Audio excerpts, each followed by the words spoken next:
Hello, I will be reading Chapter 16 of The Adventures of South Pole Pig. Sun Guide, Sophia yelled. Kidnapped, stolen, forced to come aboard against my free will. Join the club. But Flora was so excited she couldn't keep her front feet still. Cats don't join. Sophia glanced over her shoulder. Never mind.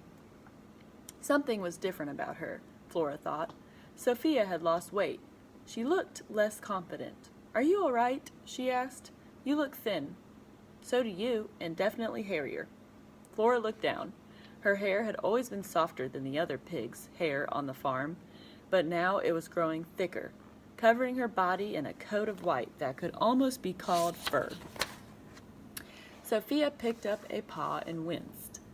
There was a cut on it. The worst thing about being on this tub is they expect you to work for your supper. I was tucked into a nice warm corner in the kitchen until the cook saw something hiding in the rice bin he didn't like. Flora had a pretty good idea what it was. The cook was lucky to have Sophia. She'd keep his kitchen rat-free.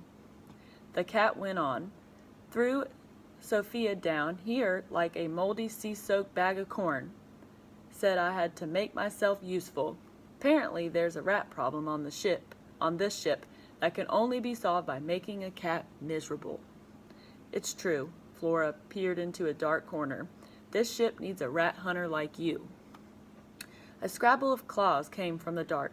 Sophia crouched and stared in the direction of the sound. Well, she said, off Sophia goes then to do her job. Wait! Stay and talk for a little while first. Flora strained against her chain. You wouldn't believe how lonely it's been. Not lonely enough for some of us, Sophia muttered. Gotta go. You're going to do great, you know. You have the perfect skills and weapons. Sophia shuddered. Yeah, perfect. But I thought you said. I like mice. Sophia flinched and hissed as a rat popped into view for a moment. Mice practically roll over when you pounce on them. But you told me I might have exaggerated. Actually, Sophia grew up in a house with a carpet and a sun-warmed cushion next to the window. Sophia hates rats. A loud grinding sound like teeth on wood started up close by. Sophia made a noise that seemed to come from deep in her throat. It sounded angry and afraid at the same time. You'll get the hang of it, Flora said. She wished she could help somehow. Oh, I'm sure I will, Sophia sighed. I'm a cat, aren't I? I'm not some creature with pebbles instead of paws and teeth as dull as spoons. Flora ignored the insult. Well, whenever you need a break from hunting, I'll keep you company. The cat sniffed. Too bad I have to go back to work at all, unlike someone else. She looked straight at Flora. Who gets her food for free? I've been working, Flora said.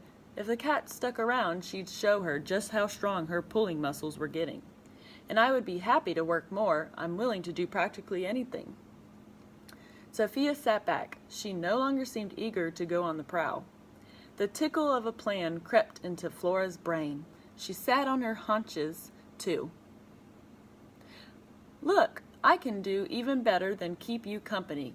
I hate rats as much as you, maybe even more. I bet together. Flora's voice trailed off. She was afraid of sounding ridiculous. The cat's tail swished. What are you saying? Flora sat up tall. Pigs are not known for their rat hunting skills, but no one's ever tried to teach us. I can learn anything, and I would very much like to prove that a pig can be good at important work. Sophia, since you are the rat hunting sheriff on the ship, I would be proud to be your deputy. Cats don't work with others, Sophia said. Then she looked up at Flora. On the other hand, it's not as though the rat problem on this ship is going to solve itself. I want to be useful, said Flora. Aren't you forgetting something? You're locked up. Not a problem. Flora stretched out her neck. Your teeth look just right for cutting through leather. It took a while and more grumbling, but before too long, Flora's chain clanked to the dark floor. The collar chewed in two.